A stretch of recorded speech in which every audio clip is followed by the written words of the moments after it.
Bonjour, bonsoir mesdames et messieurs, ça dépend de l'ère que vous êtes en train de nous suivre. C'est toujours votre humble serviteur, Kassa Moukoko, autrement dit GM, et c'est toujours dans le cadre de votre émission La jeunesse face à la politique. Les lots sali descente na université pédagogique nationale pour rencontrer quelques jeunes universitaires pour traiter ma question politique ya mboka oyo pour enflammer la toile. Et aujourd'hui, on s'était beaucoup plus focalisé dans makambo oyo ya Joseph Kabila. Sans plus tarder, nous sommes avec notre invité. Le monsieur va lui-même se présenter. Et après, nous allons entamer notre vif du sujet. Bonjour, messieurs. Bonjour, chers camarades et grands patriotes de ces pays-ci où vous avez les soucis d'informer à temps plein le peuple congolais par rapport à l'actualité. Je suis M. Ndiama Rachidi Gérard, je suis congolais, président de l'ASBEL Dynamique de la Jeunesse Initiative Plus, et je suis aussi chercheur et aussi analyste politique, j'allais dire. Vous-même, vous avez entendu les casquettes qui regorgent notre invité du jour. Sans plus tarder, comme je venais de le dire en amont, que nous allons entrer dans notre vif du sujet. Aujourd'hui, M. Diama, il y a un sujet qui enflamme la toile. En commençant par le discours de M. Joseph Kabila et puis sa descente à Goma. Quel est d'abord votre point de vue concernant le discours de M.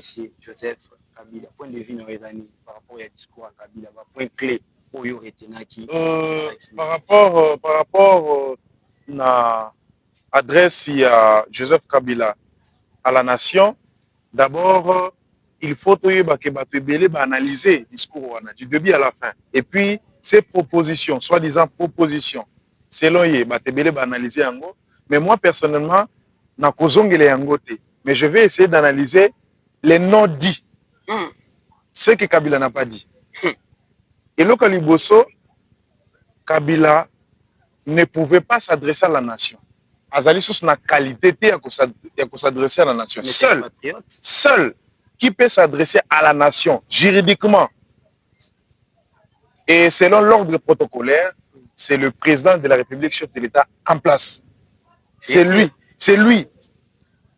Il y a aussi des cas exceptionnels où d'autres institutions de l'État, par exemple le Sénat, l'Assemblée en général, peuvent aussi s'adresser à la nation. Mais le numéro un, le suprême, les garants de la nation et du bon fonctionnement, qui peut s'adresser à la nation tout entière, c'est le président de la République. Mais nous avons vu Joseph Kabila devant les litrins où il était, où il s'est mis debout, a commis son excellent Joseph Kabila adresse à la nation. Erreur. Ezali erreur. Mais c'est Yama. Azali na qualité. Il peut s'adresser comme acteur politique, mais pas comme na qualité on a été. Comme acteur politique, oui, mais na formule on a pété. Comme acteur politique, il y a d'autres formules, mais la formule on a été. Mais c'est Yama, on n'a jamais eu un président honoraire dans la République démocratique du Congo. Maintenant, comment est-ce que non, les présidents honoraires a beaucoup s'adresser? Vous savez, dans ce pays-ci, il y a les textes. Les textes, il y en a. Mais c'est la praticabilité de ces textes-là qui pose problème dans notre pays. Il y a les statuts qui régissent des anciens chefs de l'État, oui, mis en place par lui-même, Joseph Kabila. Mais les lois ont piétiné. Donc les textes dans notre pays, il y en a. Mais c'est la praticabilité qui pose problème. Alors je disais que par rapport à mes analyses, je ne vais pas aller au-delà de tout le monde a dit, mais je vais épingler quelques non-dits du discours de Joseph Kabila. Lorsque Joseph Kabila s'adresse à la nation, sans toutefois faire allusion à ce qui se passe à l'est du Congo, sans toutefois faire allusion au massacre, à l'agression que nous subissons, sans toutefois dire un mot aux Congolais, aux vaillants zéro, sans toutefois compatir avec les Congolais auxquels il a dirigé pendant 18 ans, c'est cracher sur les Congolais. Première des choses. Deuxième des choses, c'est prouver à la face de la nation, prouver aux Congolais que c'est bien moi, le patron du M23, AFC M23, j'allais dire. En quelque sorte. Parce que, après son adresse, il vous annonce directement que je serai à Goma. Ça n'a pas tardé, il est à Goma en train de faire des consultations qui va aboutir à quoi? C'est quoi l'agenda caché de Kabila? Qui est entré par où? Par Rwanda pour arriver à Goma. Il est protégé par qui? Par les militaires, les rebelles M23. Comment comprendre un ancien chef de l'État qui doit mettre sa sagesse à la place publique ou aider le chef de l'État en place, comme tant d'autres anciens chefs de l'État, mais lui travaille en connivence, travaille en synergie avec les M23. Écoutez, Joseph Kabila en Afrique n'est pas le seul ancien chef de l'État. Nous pouvons prendre des exemples. Ibrahim Traoré, qu'aujourd'hui nous soutenons tous, avait monté coup d'État d'une autre personne qui avait aussi confisqué le pouvoir entre les mains du président en place. Est-ce que avez-vous déjà entendu aujourd'hui le président ou les militaires à qui Ibrahim Traoré avait monté le coup d'État revenir au pouvoir dit de n'importe quoi à l'encontre? Non, parce qu'il s'agit de la sûreté de l'État. Il s'agit du développement que veut ce monsieur-là. Nous avons au Sénégal. Avez-vous déjà entendu Macky Sall rentrer à la politique dit de n'importe quoi à l'encontre de ce que Diomaye Faye fait? Donc, nous ne pouvons pas être là en train d'analyser ce que Joseph Kabila dit. Il est déjà dans les linges sales plutôt. Il a dirigé ce pays pendant 18 ans. Alors, et puis, Kabila qui dit, je suis militaire, je servirai le pays jusqu'au sacrifice suprême. C'est-à-dire, les non-dits de ces messages-là, il dit que je suis militaire, fruit de la rébellion de l'AFDEL. Fruit de la rébellion de l'AFDEL. Mais c'est les non-dits. Nous faisons les relations internationales. Nous avons par exemple l'interprétation d'un notaire, Didier Bigot, qui dit sur la scène internationale, n'analysons pas seulement le fait, mais aussi les discours qui peuvent être considérés comme les menaces sur la scène internationale. Ces discours déjà, ça constitue en quelque sorte une menace par rapport à la sûreté de l'État. Comment on peut avoir dans un État deux présidents? Kabila qui s'adresse à la nation en qualité de qui? Kabila qui arrive à Goma en qualité de qui? Puis commence à faire des consultations pour produire à quoi? Les chefs de l'État en place, le président que nous soutenons étant jeunes, étant de patriotes, le président Félix Antoine Tshisekedi doit travailler sagement et doit accepter s'il faut mourir pour ce pays. Mourir pour ce pays. Les sacrifices suprêmes. Oui, accepter de mourir et nos enfants, nous-mêmes, nous allons retenir en tête qu'un tel président qui a accepté de mourir pour les Congos. Vous êtes les seuls qui, depuis votre arrivée à la tête de notre pays, qui dénonce le Rwanda comme le parrain des groupes armés qui sèment la terreur à l'est de notre pays. Alors nous vous soutenons, vous avez la jeunesse. Ne dirigez pas ce pays avec la générosité, cher président de la République. C'est un message que je vous envoie. Ne dirigez pas ce pays avec des versets bibliques. D'ailleurs, aucun État, même le Vatican ne dirige le pays, même les papes ne dirigent pas le Vatican, j'allais dire avec la Bible. Même les États islamiques ne dirigent pas les États avec le Coran. Je répète, cher président, ne dirigez pas notre pays avec des versets bibliques. Soyez réalistes et non idéalistes. Parce que nous voyons qu'il y a des événements, Afdel, l'autre en M23. Alors, que le président puisse suivre mon message à travers mon amboka au Awa. Maintenant, messieurs, sans plus tarder, nous allons entamer notre deuxième question. Est-ce que la présence de M. Kabila au niveau des Goma confirme tel qu'il est les parrains ou les présidents des mouvements rebelles qui se trouvent au niveau de notre pays actuellement, ou soit il est parti négocier pour chercher un terrain d'entente et puis de nous ramener la paix au sein du territoire national? Vous savez, une des choses que je vais conseiller au chef de l'État, de traiter ces dossiers sagement parce que lui aussi demain sera ancien chef de l'État. Il va s'approprier de la fonction de sénateur à vie. D'où il doit rester nationaliste, un grand patriote, un grand garant de la nation, un grand guerrier qui cherche la solution par rapport aux territoires sous-occupés. Mais Ce que fait Joseph Kabila, sa descente à Goma, et autres qui a déjà image à Mokanabiso na Lingue Yamabe. On ne peut pas avoir dans un État deux présidents. Mais on n'a pas de président. On n'a pas de président. Comment lui arrive il s'adresse d'abord à la nation, la qualité au biso de Yébité, adresse à la nation. Il arrive à Goma, commencer à consulter les chefs coutumiers, à consulter ses pères, ses larbins, qu'on ait et les autres. Est-ce que vous savez que le monde entier est en train de nous regarder? Et au moment où nous parlons, le monde entier ont fixé les yeux à Goma. Mais Sengiama Gérard, si j'essaie un peu d'analyser, vous dire, pour votre intervention, je peux aussi dire que nous sommes tous en train de voir les images, mais les contenus des messages, des consultations de Joseph Kabila jusqu'à présent, tout le monde l'ignore. S'il est en train de négocier pour la paix, est-ce que... Parce que jusqu'à présent, nous ne sommes pas au courant. Mais on ne sait pas, est-ce que Kabila est en train de négocier pour la paix au Congo, ou soit il est en train de manigancer pour chasser Félix Tshisekedi. Cher mon Amboka, commençons par la Genèse, parce que la Bible aussi commence par là. Un pas en arrière. D'où est venu Kabila? Un militaire. Il est rentré par où? Où est-ce que Kabila fait ses prouesses? Du succès étant militaire. Mais c'est là-bas, vers Kisangani et autres. Pourquoi il n'est pas rentré au pays à Kinshasa? Pourquoi il n'est pas rentré au pays à partir de Kikwit? Pourquoi il n'est pas rentré au pays à partir de Mais le pays n'est pas encore balkanisé. Oui. Il y a plusieurs. Pourquoi seulement Goma? Et à Goma, il est sécurisé, je vous rappelle, par les rebelles M23. Vous voyez? Et en ce moment ici, qu'est-ce que la communauté internationale, il nous traite de comment? Il nous traite de comment? Au lieu qu'il soit un père où on doit consulter, un pacificateur comme Eden Kodjo à l'époque, mais voilà ce qu'il fait. S'il cherche à négocier, c'est ce que je conseille au chef de l'État, avec la diplomatie agissante.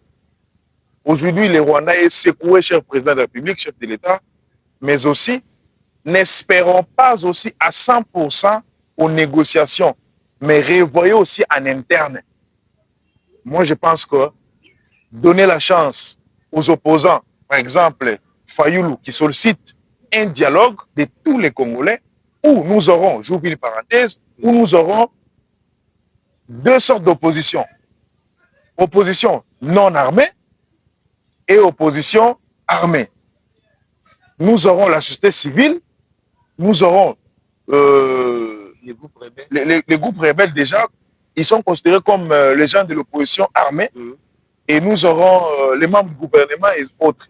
Et par là, nous pouvons discuter. Si, cher président, il vous donnait des conditions, là, vous allez vous adresser au peuple congolais pour dire au Monibatou. Voilà ce qu'ils m'ont dit, voilà les conditions auxquelles ils ont donné. Mais d'abord, au Yéba. C'est ça aussi, c'est ça que Machiavel demande. Un chef de l'État aussi, un prince doit être aussi malin en quelque sorte. Mais Ndiama, quelque part, si on essaie un peu de voir la manière où vont les choses, les pouvoirs en place aiment une chose et son contraire.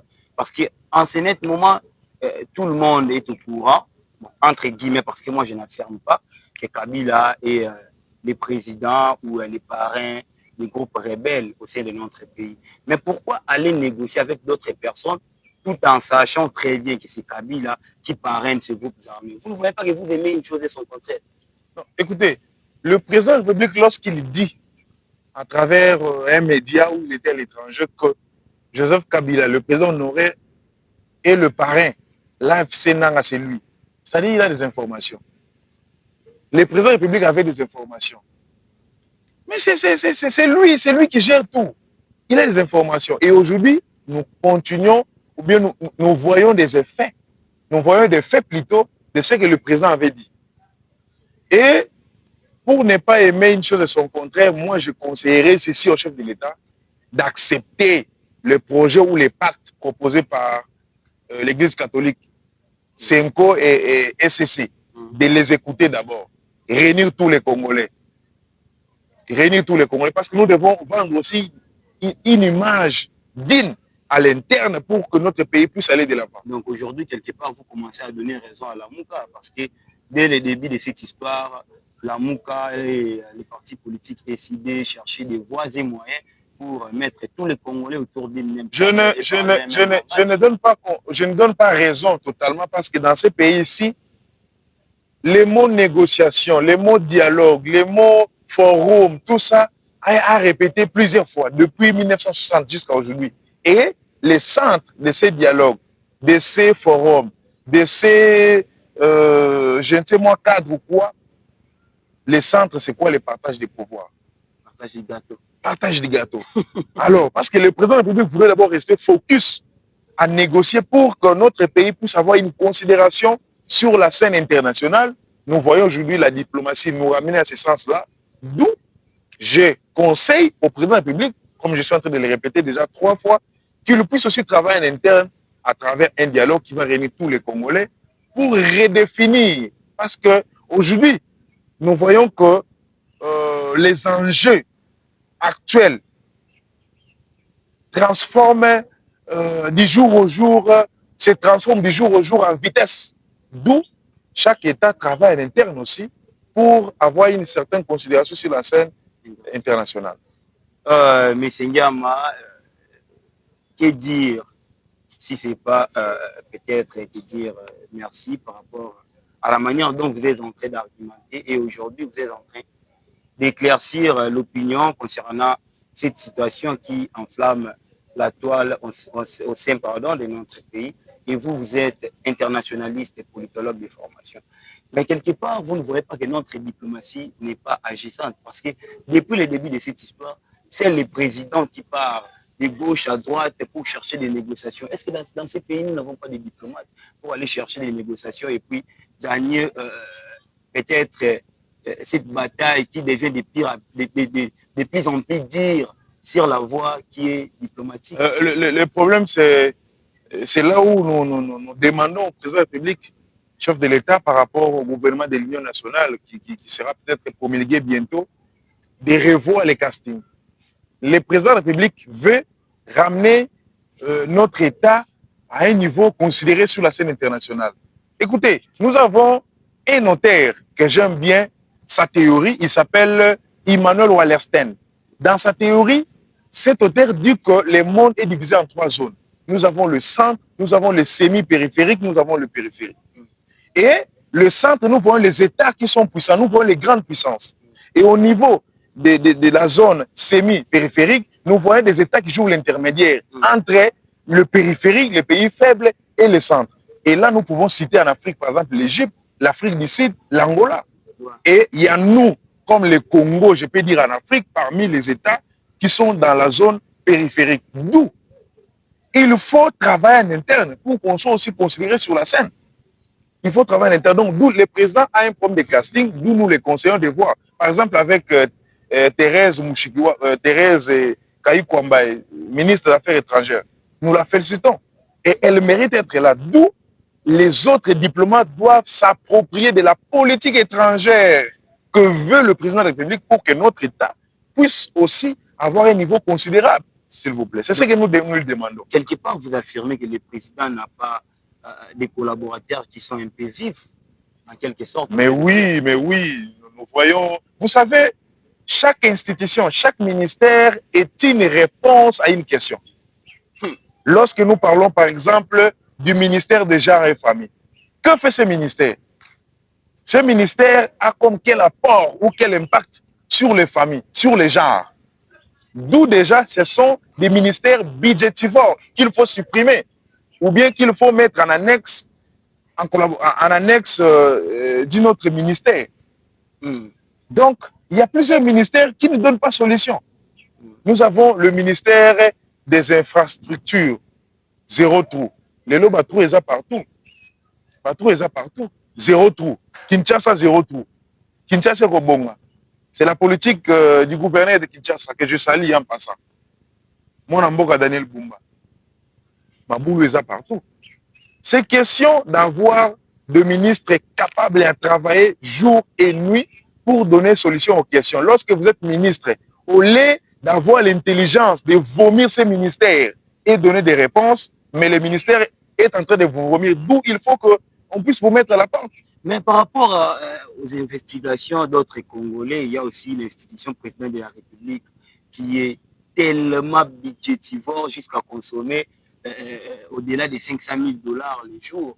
Maintenant, si vous vous penchez seulement concernant les ministères, d'autres ministères budgétivores, est-ce que vous ne jetez pas un coup d'œil à ce qui concerne l'institution présidentielle de la République? L'institution présidentielle de la République, il y a l'IGF. Hein. C'est à l'IGF de démontrer ce que vous dites, que nous ne confirmons pas. Donc, c'est à l'IGF de démontrer si exactement l'institution président de la République est une institution budgétivore. Mais sinon, nous disons au chef de l'État, vous avez hérité ce que le papa avait dit, le peuple d'abord. Aujourd'hui, le peuple a besoin de manger. Aujourd'hui, le peuple a besoin d'être en sécurité. Aujourd'hui, le peuple a besoin que le Congo soit un et indivisible. Aujourd'hui, le peuple a besoin de voir le Congo évoluer. D'où, Monsieur le Président Fatou Béton, chef de l'État, nous vous demandons de revoir et redéfinir les stratégies. Ne travaillez pas parce que X et Y a fait. Non. Travailler, même si au nom des quotas politiques, il faut exiger des principes, il faut exiger la compétence à ces gens-là qu'on vous recommande pour que nous puissions avoir des personnes capables à la tête des institutions de la République. On est déjà en train de nous faire signe derrière la caméra, comme on le dit souvent que la télévision, c'est l'État. Nous sommes arrivés à la fin de notre émission d'aujourd'hui, la jeunesse face à la politique. Comme j'ai toujours l'habitude de le dire, que cette émission a été conçue pour que les autorités puissent voir ou puissent aussi avoir la connaissance que si aujourd'hui la jeunesse congolaise est perdue à 70 ou 80%, il y a aussi des jeunes conscients qui pensent relever les défis demain. Et l'objectif encore de cette émission, c'est mettre les jeunes sous les projecteurs, comme c'était le cas aujourd'hui avec notre frère qui a partagé le plateau avec nous. Monsieur Ndiama, votre mot de la fin à tous les Congolais. À tous les Congolais qui nous suivent en ce moment, Bendele Kouéate. La jeunesse, c'est l'avenir d'une nation. Je signale au chef de l'État qu'il y a encore des jeunes intelligentissimes, compétentissimes, qui peuvent travailler pour donner le meilleur d'eux-mêmes. Nous sommes là et nous voulons travailler. Nous voulons travailler, monsieur le chef de l'État, et nous sommes derrière vous. Aux Congolais, aux Congolaises, de rester unis. Lorsque nous parlons de l'Est du pays, il n'y a pas question de l'opposition majorité sur l'Est. Non, il s'agit là du pays. Notre identité, soyons unis, faire un bloc derrière les chefs de l'État, Tokolonga. Merci beaucoup. Merci beaucoup, M. Ndiama. On a été honoré de vous recevoir aujourd'hui dans notre plateau. Merci, très chers internautes. Nous savons très bien que vous avez été nombreux en train de nous suivre. Nous sommes arrivés à la fin de notre numéro d'aujourd'hui, de votre émission La jeunesse face à la politique. Portez-vous bien. Ciao.